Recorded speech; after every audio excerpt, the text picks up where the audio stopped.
Welcome to Tokunbo. My name is Jola Naibi, and in this limited podcast series, I'll be having conversations with Nigerian storytellers living in the diaspora. We will talk about the stories they tell, the way the stories are told, the way the stories are received, and so much more. Welcome to Tokunbo. We're now living at a time when diversity is seen as a bad word, almost illegal. But I just want to tell people that there's nothing new, because this was our reality before. That was Tope Fajingbesi Balogun, and she's my guest on this week's episode of Tokunbo.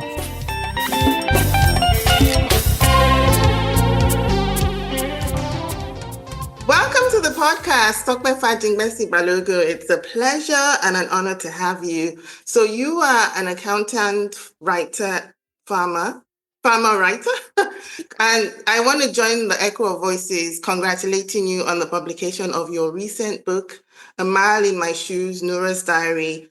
I remember working with you behind the scenes on the book, and just knowing the content and not knowing what the cover would look like. And then when the book was finally released and I saw the cover and it had the heels with the red sole shoes, and I was like, people don't know what is waiting for them beneath the covers of this book, because you do share some really profound things that you have gone through in terms of grief, infertility, identity. And these are topics that are often considered taboo in many societies, but you share so openly, so deeply, and so honestly. And so I guess I'd like to kick off our conversation by asking what the writing process was like for the book. I mean, writing about deeply personal topics can be both a healing process and it can also be challenging. So first of all, what made you decide to write your story? What was the most difficult part of writing this book? And what did you discover about yourself in the process? Thank you very much, first of all, for having me on the podcast. And thank you also for editing the book. Because that was such a good process for me, because we had never worked together in this way before, and I wasn't sure what to expect. And one thing in my previous books, when I would get back the edits, I'm like having serious anxiety. This time around, no anxiety. So I really thank you for that. And then I also want to thank one of my friends, Patrick Okibo, who I hope listens to this podcast. He's the one who inspired the cover for the book. Okay. I had gone a different direction with the cover before. And I remember posting that on social media, again, just to get feedback and to get people talking. And he wrote me and he said, I haven't read your book. I don't know what it's about, but I think that if this is what I think it's about, you should have some red bottoms and some this and some that. I'm like, I don't know what red bottoms are. And now you like, do. Oh goodness. So he sent me some, photos. Okay. You want to get people to have an idea, what you're talking about before they even open the book. And so I went back to the drawing board and we were able to create this cover. So I want to thank him. And what was the writing process about? This is my fourth book. Yes. But this was the most difficult book that I wrote. Because after I wrote Love in Cancun in 2016 and published it 2015, published it in 2016, people have been asking me for the sequel to Love in Cancun. And Love in Cancun was fictional. It was not difficult like this.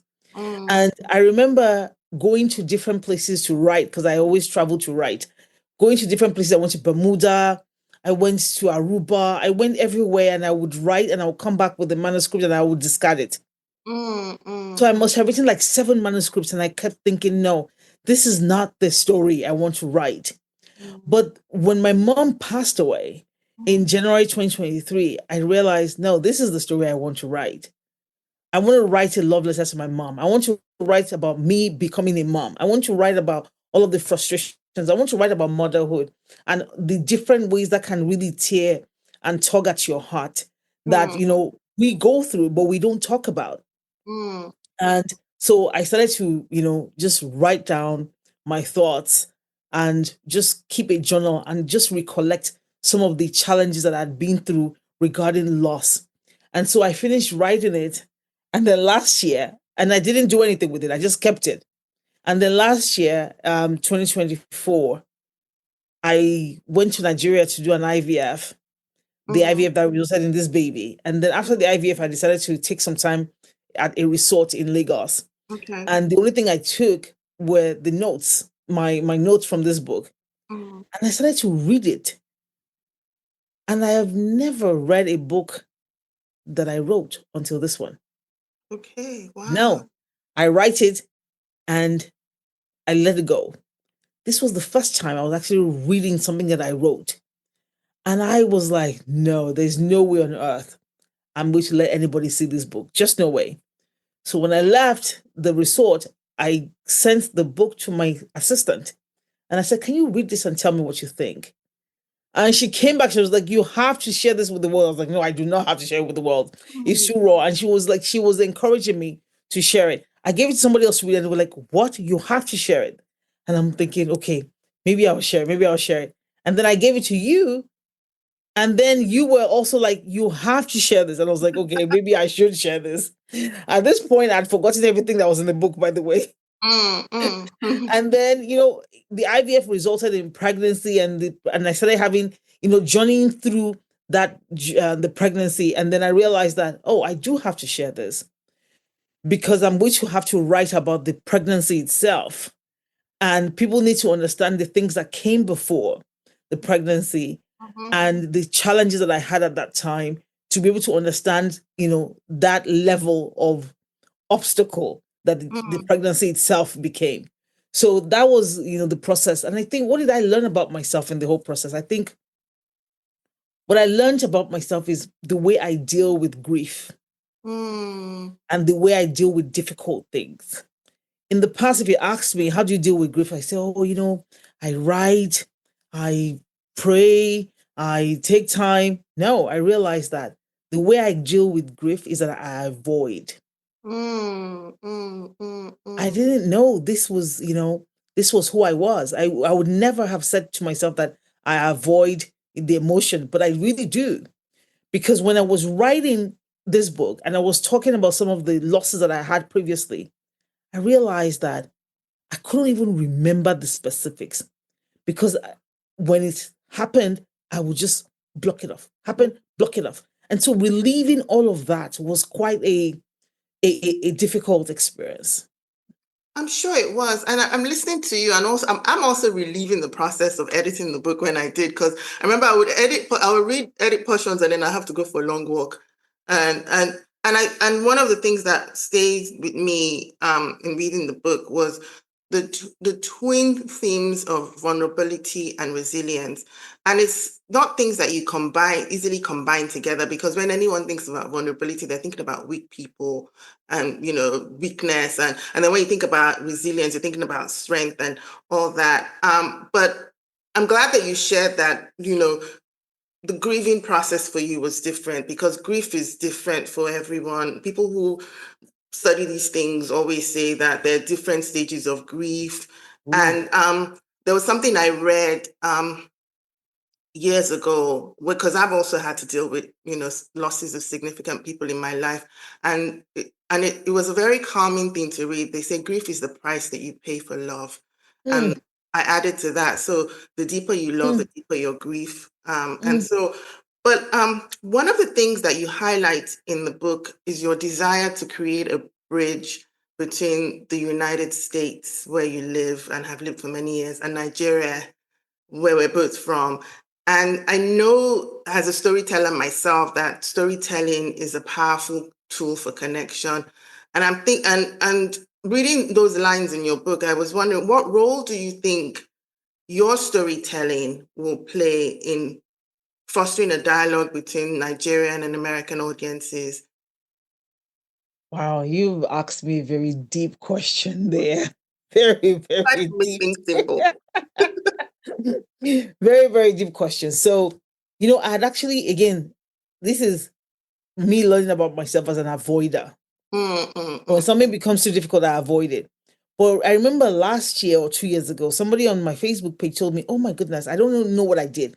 And the person said, oh my goodness, I remember what you had said when we were in Wuse Market 20 years ago. I was like, eh?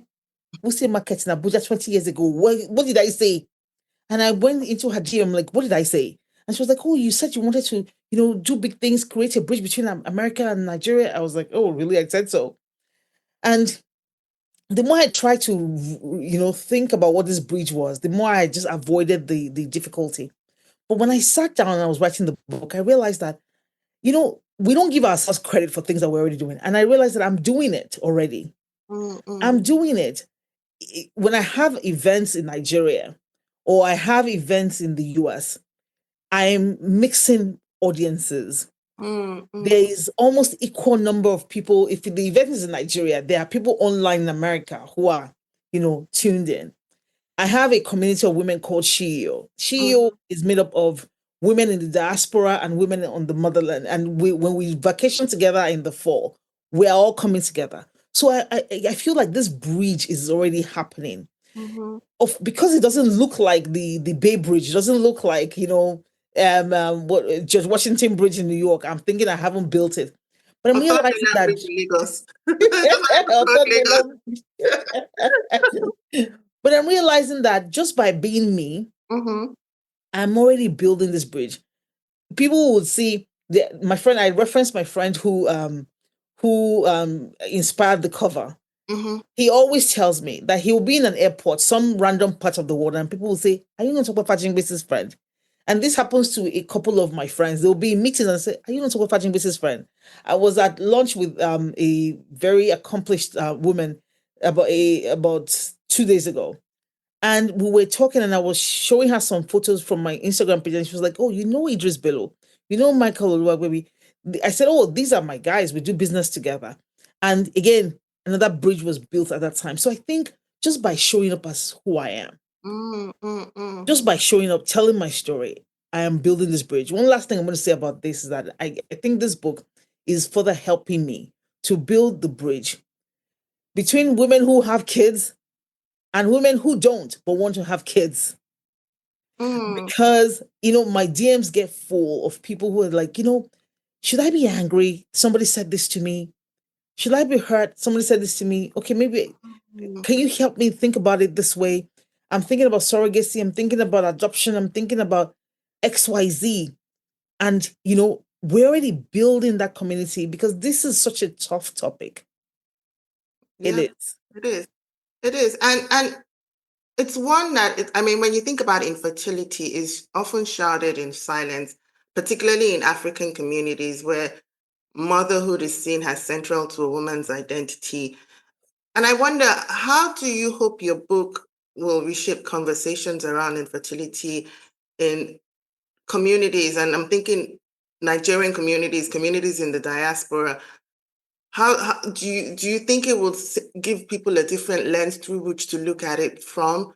I know that a lot of people who are not able to carry their own child and then go to surrogacy, there is some sort of disdain that is associated with it. I've heard it in conversations, and it's something that I find really appalling. Or women who choose to adopt their own child. And I've heard someone say, but she's not the real mother. And I'm like, okay, so what exactly are you trying to say? So our communities, and it's not coming from, I never want to think that things like that are coming from a place of malice. I always think it's coming from a place of ignorance, but it's a cruel ignorance, especially when you haven't walked in a person's shoes. Now you know why this title of it's called Imal. Exactly. You're talking about surrogacy, you're talking about adoption. These are complex topics. Let's come down to those who are even able to carry their own kids and then have cesarean section. And people say, you didn't really birth the child. Oh, yeah. You had a CS, you took the easy way out. Or, if you choose as an African woman not to have a child, whether through birthing that child, adopting that child, or or using a surrogate or whatever, like nobody's ready to have that conversation. I wasn't ready to have that conversation until I started my own journey. I remember one of my friends telling me a while back that she didn't want to be a mom. I was like, what do you mean you don't want to be a mom? What's wrong with you? There must be something really fundamentally wrong for you not to want to be a mom. Until, I started going through this and I thought, wow, people could really run away. But I think the conversation I hope that people have is with their loved ones who don't have kids. And to say, I'm sorry. I'm really sorry, because at some point or the other, I must have hurt you. Because people, like, I'm a very happy person. I like to think I'm a very happy person. And I have this, you know, friendly, open social media conversations. But I never talked about all of these things on social media until my book came out. Wow. I didn't. And what was the reaction like? Was it like, Tope, you've been holding this thing inside for so long? People, the people who have told me I'm sorry because I didn't know that this was what was happening. I just assumed that your life was just good. You were just planning around the whole place. You were just having stuff, having fun. Somebody told me, I'm sorry. I told you, you know, I suggested to you. This person was writing stuff on social media about don't be a mom in your 40s. Women should not try and test fate by being a mom in their 40s or in advanced age, blah, blah, blah. This person was just talking nonsense on social media. And when my book came out, and then I said, you know, remember that time you were writing this stuff and I was telling you, be calm. The fact that you had a child at 22 does not mean that that's everybody's story. And you don't have to. She was like, oh, I didn't mean anything personal. But you see, this is what I hope my book does for people. That person that you looked at and said, oh, stop traveling. If you just quit traveling, you would be able to sit down, settle down, have a child. Somebody said that to me at the time I was traveling for an IVF. They saw me at the airport. I was traveling for an IVF and the IVF had just failed. Wow. And they were like, oh, you know, you just traveled too much. If you didn't travel as much, you'll be a mom. So that's the first place I want to start, that you tell people, you know, that I must have hurt you and I'm sorry. As for somebody who is going through this, I hope the conversation they have with themselves is that it's not over. It's not over. For as long as you want this, you will get it. Yes. You will get it. It's not over. There will be a way that will be created. It's not over. I'm still thinking about the bridge. Because one of the things that I realize is I'm trying to see how to say this in a way that will make sense. So one of the things that stands out in the book is resilience. So you narrate your story, embedded within its fabric is resilience, deep resilience to keep going against all odds. And the concept of resilience can be interpreted differently across cultures. I'm a Lagos girl. I grew up in Lagos, and I always say if you have lived in Lagos, you can live anywhere.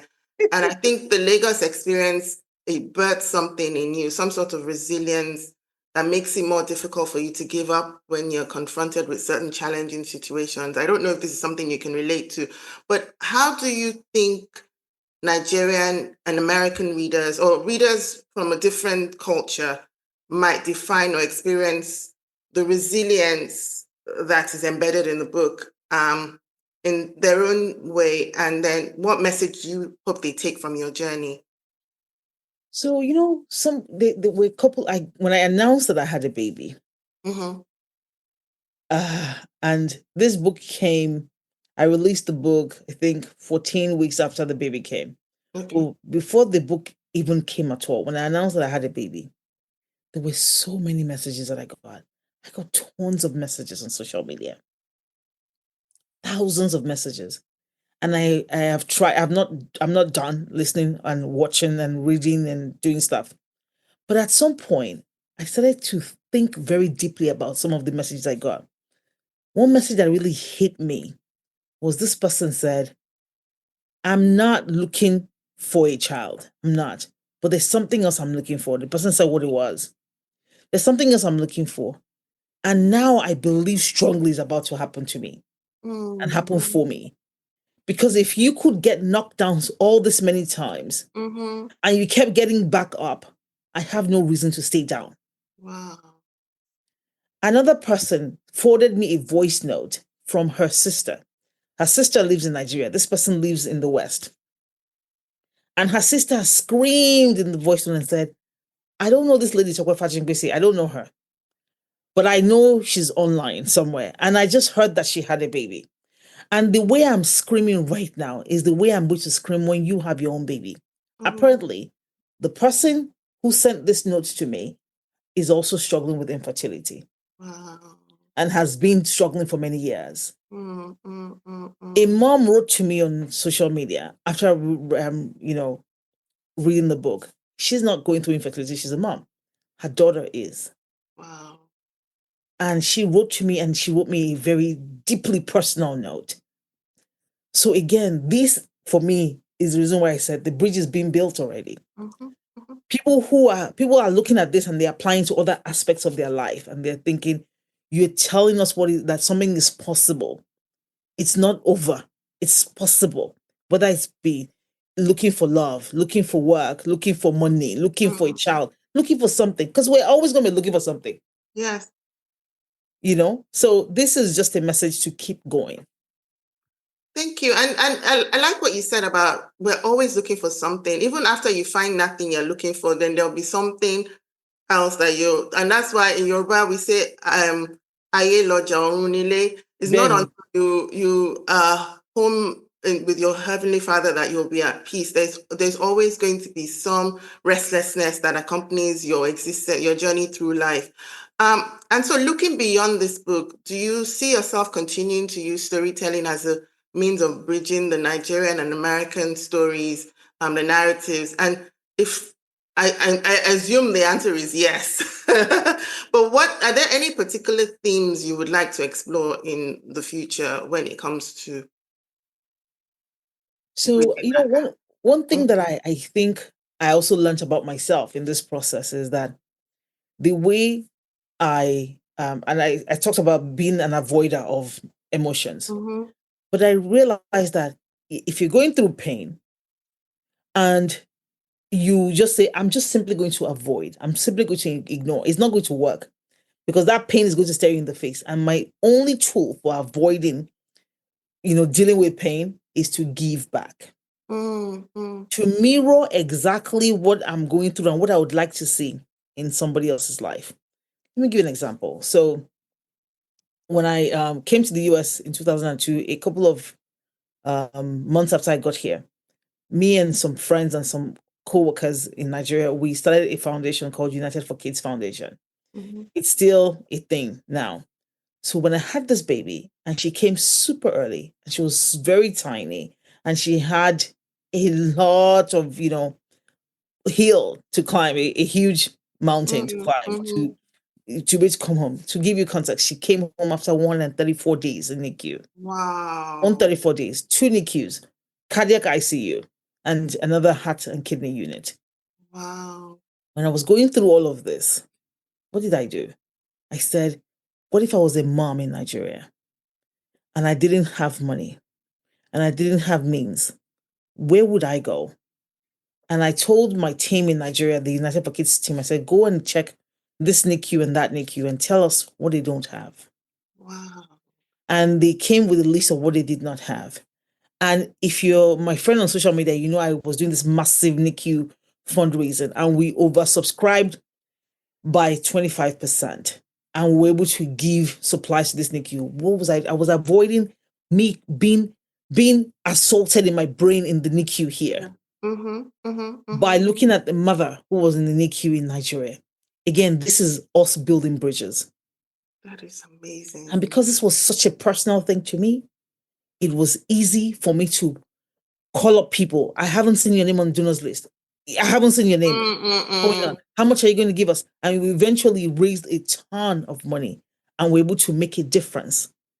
So again, this is how I hope people can look and say, how can I turn my pain?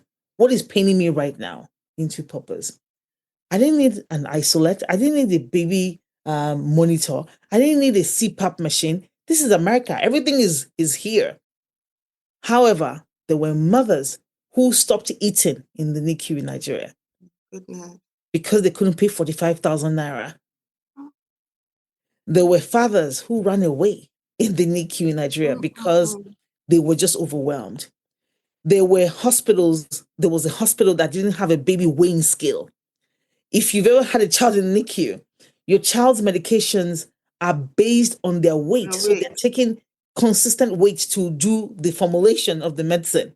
And now there is no scale. There was a NICU unit that had no thermometer. There were things that were basic and were not existing. So what better way to build a bridge between my pain and somebody else's pain than to do this NICU fundraiser?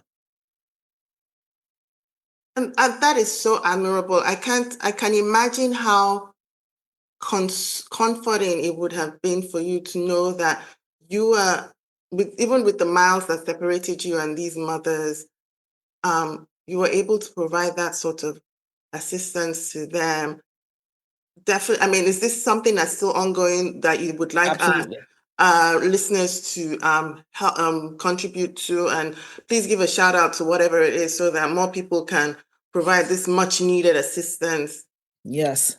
So we don't just do NICU, even though NICU is continuing to grow, but we do other things like feeding students lunch in school.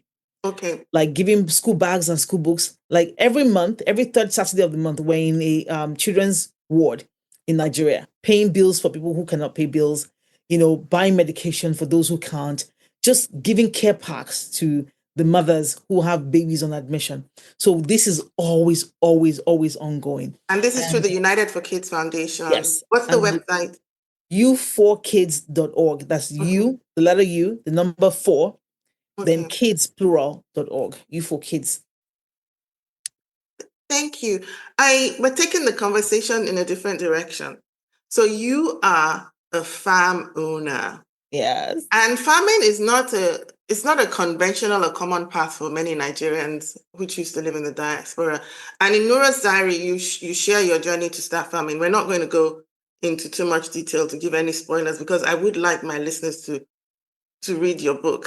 Thank you. But I wonder if you could share how owning and running a farm has helped to connect to your sense of self and purpose. So one of the things that farming, well, I don't actually do farming. My husband does the farming, but I do the business of farming. And one of the things that farming has really done for me is it has connected me to my dad in a way that, is just magical and unforgettable.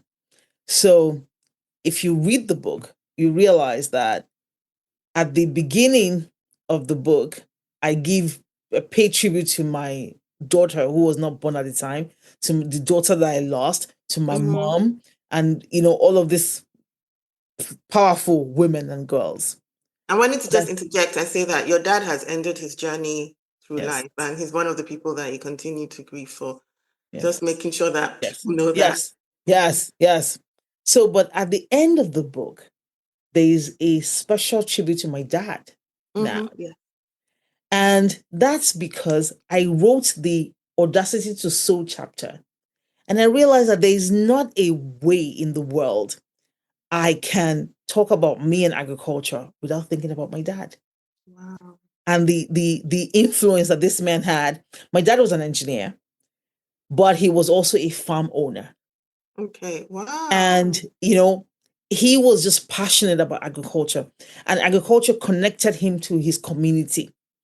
And I realized that my involvement in agriculture is like his involvement. I'm not there tilling the ground, but it connects me to my community. It connects me to my roots as a business owner. It connects me to just Africa in general. It just does something for me. And I realized that this is going to continue to be the unbreakable bond between dad and daughter forever and ever and ever. So if I'm doing an interview, for example, let's say we're doing an interview on the farm. If it's in the winter, check my neck. The scarf I'm wearing is my dad's scarf. I always take a piece of him with me when I'm doing any kind of media surrounding farming. And thank you for sharing that, because I hadn't even realized that this conversation will go in that direction. And I'm listening to you talk about your dad being a farm owner in Nigeria, and just knowing the dynamics that happen when you're living overseas, particularly in the US, the way the society is structured, I think it's fair to say that owning and running a farm as a Black person in the United States comes with its own unique set of challenges. What has been the biggest lesson so far? There's something called farming while Black, and it is real. Farming while Black. Yes. And it is real. It is real. It is a real struggle. It's not for the lily-livered. And, we're now living at a time when diversity is seen as a bad word, almost illegal. But I just want to tell people that there's nothing new, because this was our reality before this circus show of them saying no DEI. No, we were always at the back of the room. We were always just at the back of the room. I remember, I think for me, the weight of farming as a Black person didn't hit me in spite of all of the challenges. You can start from, we will never end access to land, access to labor, access to capital. Everything is 100 times harder as a Black person. But the difficulty didn't get to me. The weight I didn't feel the weight on my shoulders until my husband and I went to the Mount Vernon estate, the George Washington estate. This was my second time there. This was his first time. And we were just touring, and we got to the place where the slaves were buried.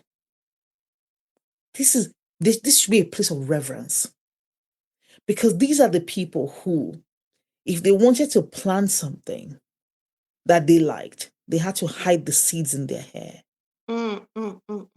These are the people who, when they were being brought in chains thousands of miles away, they were starved for days to see which one of them would be at a certain weight and would be able to walk. These were people who had to hide those seeds in their head. These are people who could not, even after slavery in quote ended, who could not determine what they grew, where they grew it, how much they sold it for.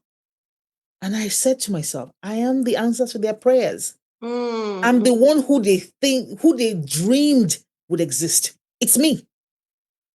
They prayed that I will come, that I will be able to farm on my own land. I will be able to set my own prices. I'll be able to decide what I want to sell and what I want to grow without somebody telling me what to grow and what not to grow and what is banned and what is not banned.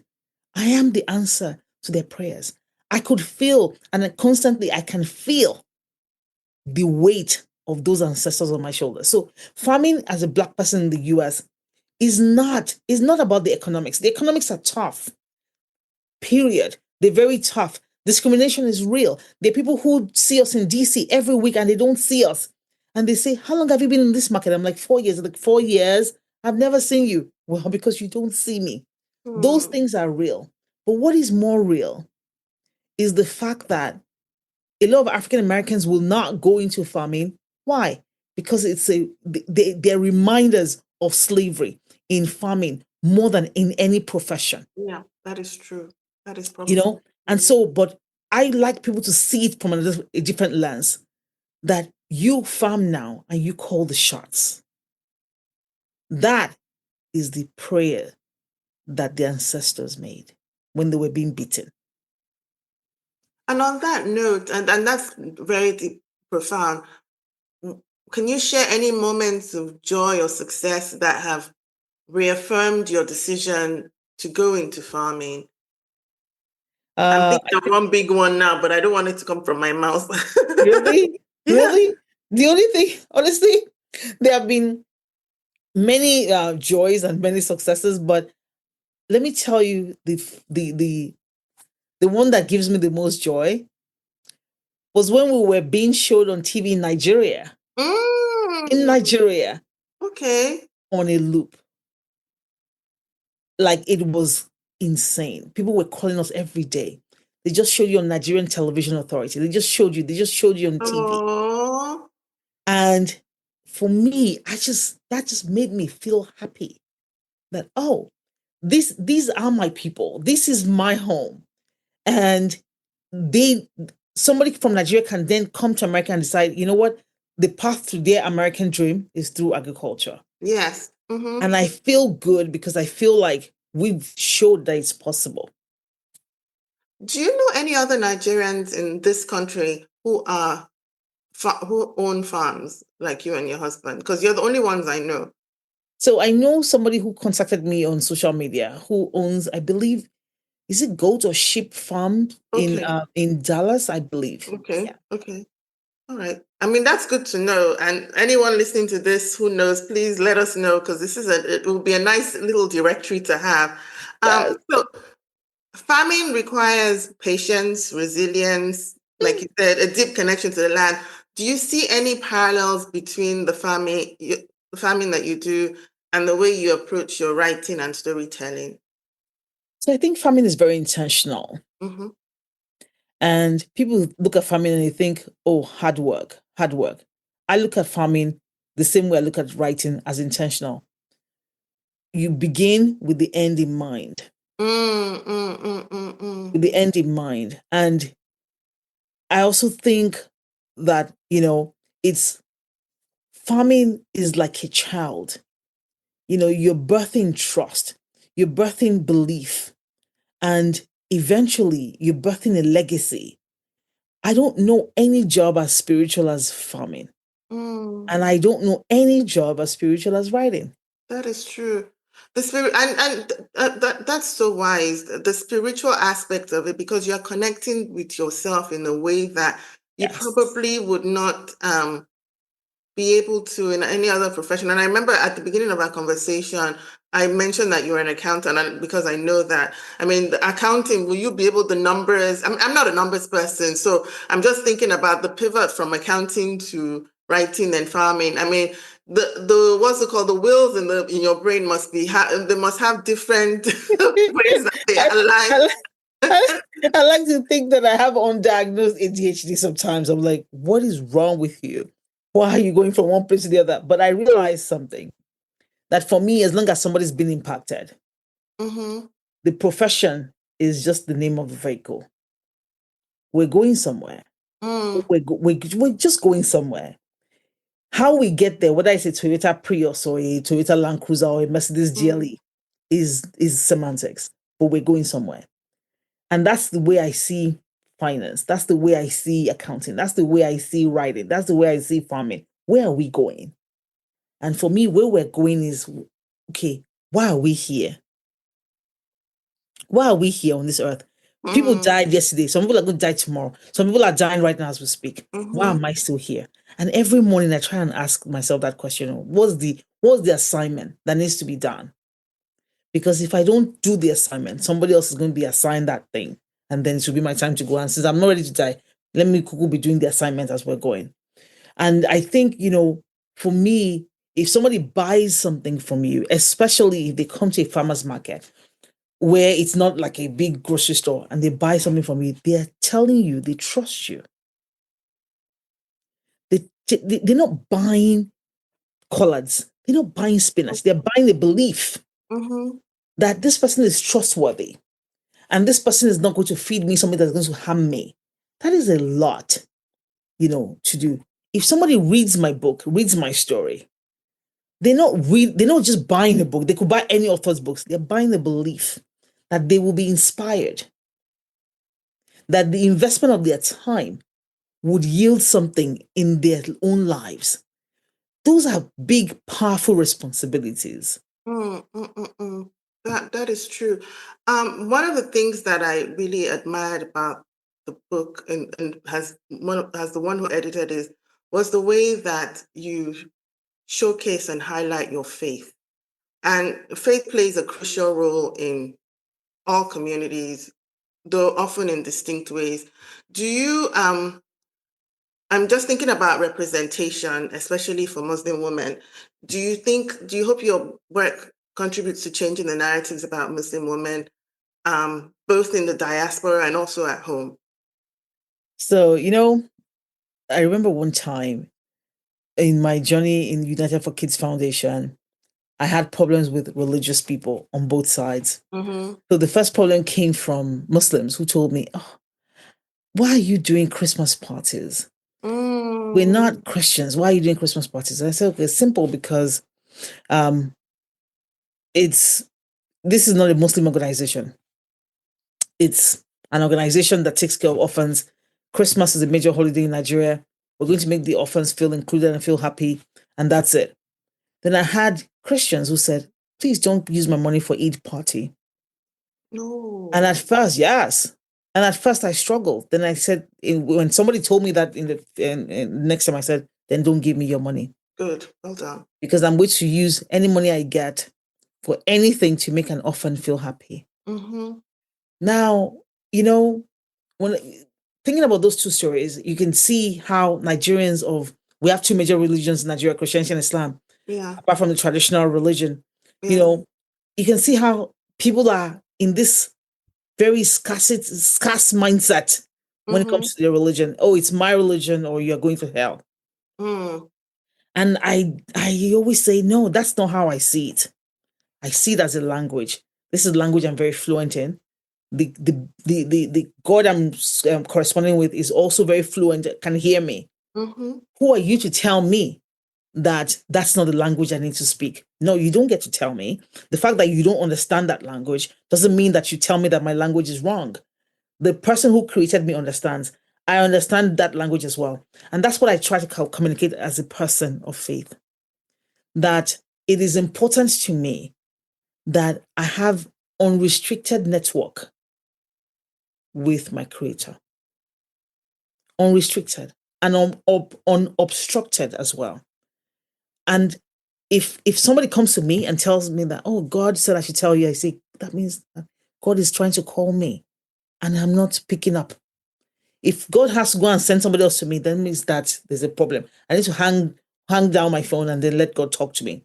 This is why my faith is the reason why I write in isolation. I write in seclusion. Because I always tell people, in the Bible, in the Quran, which of the prophets or which of these people, revered figures, did you ever see get their revelation in the marketplace? I'm sitting down. I want you to tell me which one.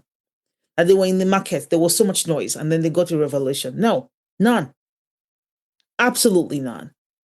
So if I want to hear from my own creator, I need to make sure that I give space and I give time and I give room and I step away and I'm able to listen. I always say that when I go and write, I want to be bored out of my mind. I want to be bored. No social media, no phones, no computers, nothing. Let me just be bored. That's the way I hear. And I think that is deeply connected to my faith. So now, I mean, I guess the other question is, do you hope that this changes the narratives? Because there's some people who have a very limited view of what it means to be a Muslim woman in society. And I just wanted you to articulate that, because half of my family is Muslim, and I'm seeing some, and so when I hear the way some people talk, I'm like, have you ever had a conversation with a Muslim before you think all these things are coming out of your mouth? So, it's interesting that you say that. And I was trying to be correct and to be calm by saying that people, they think that is their religion, is their way, or you're going to hell. I always answer this question when Christians come to me. I'm 48 this year. And they come to me and they say, people who have known me for a while say, oh, you have to accept Jesus as your Lord and Savior. You have to become a Christian, blah, blah. I say, the Bible says, let your light so shine before men that they may see your good works and glorify your Father in heaven. Is that not what the Bible says? So, but it's not your light that you want to shine. It's your words that you want to use to make me deaf. I say, Madam, go and read this Bible that you are holding. Go and read it first before you come and talk to me. And it's always funny to me when I do Shio, and when I do Shio, and I always have the stage split into two. Look at all my speakers. There will be half Christian, half Muslim. Or it doesn't matter if it's online or offline. That Shio has equal representation. And then every time I hear a Christian say to me, wow, I didn't know this about Muslim women. Oh, I didn't know. I'm like, which Muslim woman do you know? Exactly. Because you're watching CNN and you are listening to all kinds of things that are just not real. And, also when we were younger, I was raised by parents who were Muslims. My dad was a Muslim. My mom was a Muslim. But my mom was a twin and her twin sister was a Christian.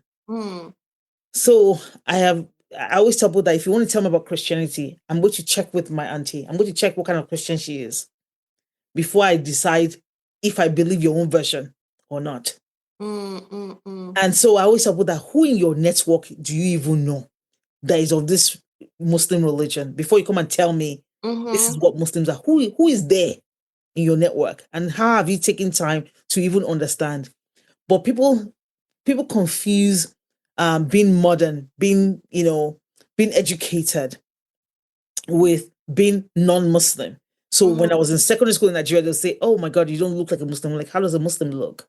Yes. How does it tell me how a Muslim looks? And I remember, when in 1999 I received a national prize for an exam, for an accounting exam, ICANN.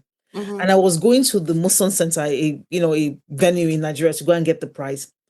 And I went back to my office, and that was the first time I put a hijab on my head. I was wearing a skirt that was a mini skirt, by the way. It was a mini skirt suit. And I was like, the cameras, if I'm lucky, are going to be focused on my head. And so I took a scarf from my drawer in the office and I just put it over my head. And when they called me and I walked on that stage, I said, what Hawa Baba Ahmed, the newscaster, does for me is what I'm about to do for a girl who is watching this right now. Yes. And when I looked at all of the pictures that came out in the newspapers and on TV, it was just my head. Nobody could see that my entire leg was open. It was just bare. There was nothing there.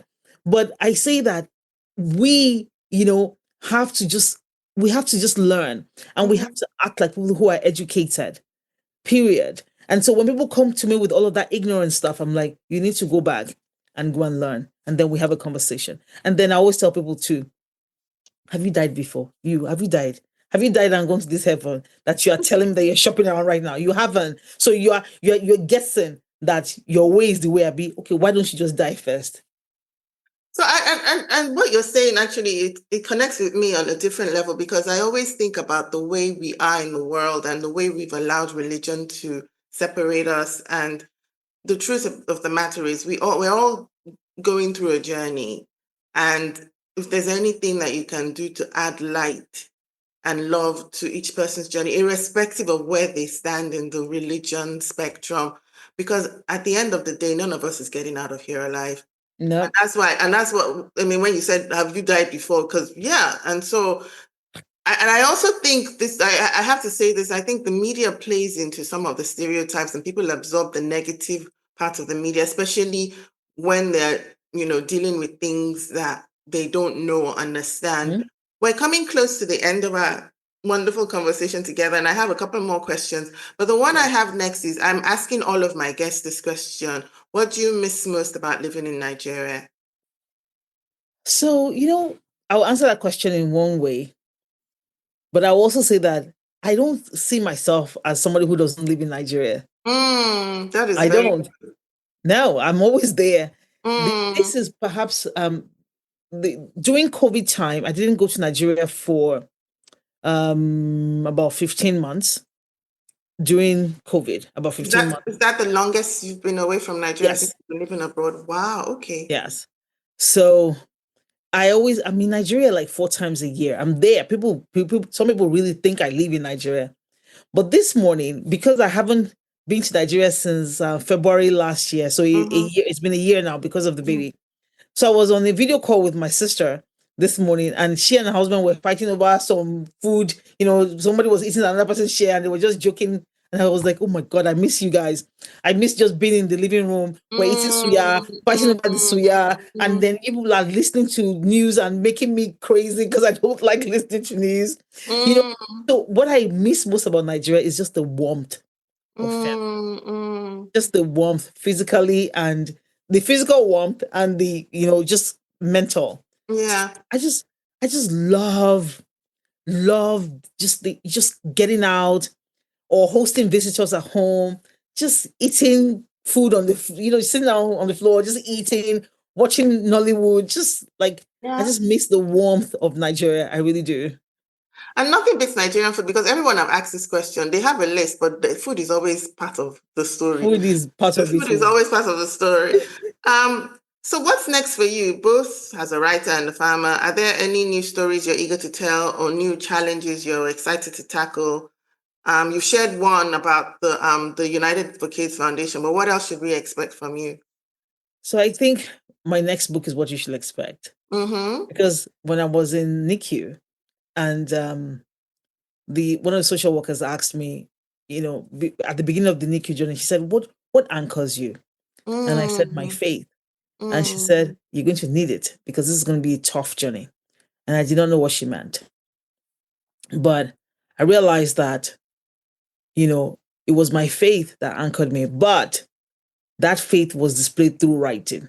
I wrote a journal every single day in NICU. Every single day. And I intend to read that journal at some point because it's like hundreds of pages. And I intend to write a book about the unspoken trauma of navigating a pregnancy after you've had so many losses and years of infertility, and then you end up in a NICU. Thank you so much. And I really, on behalf of everyone who is going to, receive some strength and courage and inspiration from the stories you tell, thank you for, telling your story, for sharing yourself so willingly, so openly, so honestly. I think a lot more people should be doing that. But then the other thing I wanted to add is not everyone is given that gift of being able to share so openly. So thank you for accepting that gift and for sharing it with the world. And more than anything, thank you for your time today. Thank you. Thank you so much for this. I really had a good time and I cannot wait for the world to hear it because I know I will not be listening because I hate hearing my own voice. But somebody else I hope would get strength from it. Thank you very much. Thank you. I mean, I can relate to that because I really struggled. I ran away from this process for a long time because I also do not like hearing my voice. But I was like, I need to do this because this is something that the world needs. So thank you. Thank you. Thank you very much. I really appreciate this.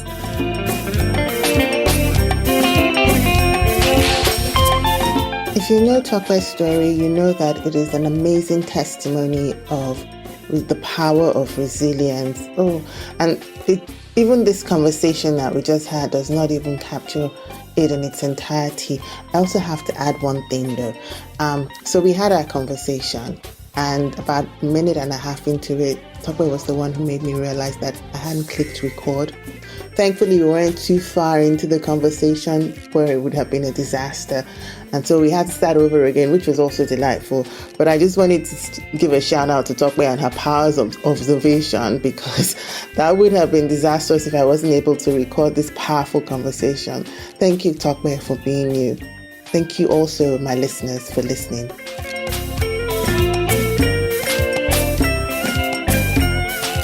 And on the next episode of Tokunbo. Originally, the first title was Amaka. Okay. Simple. Wow. But then my publisher pointed out that according to them, my audience is not just Nigeria, and a lot of people will know what Amaka means.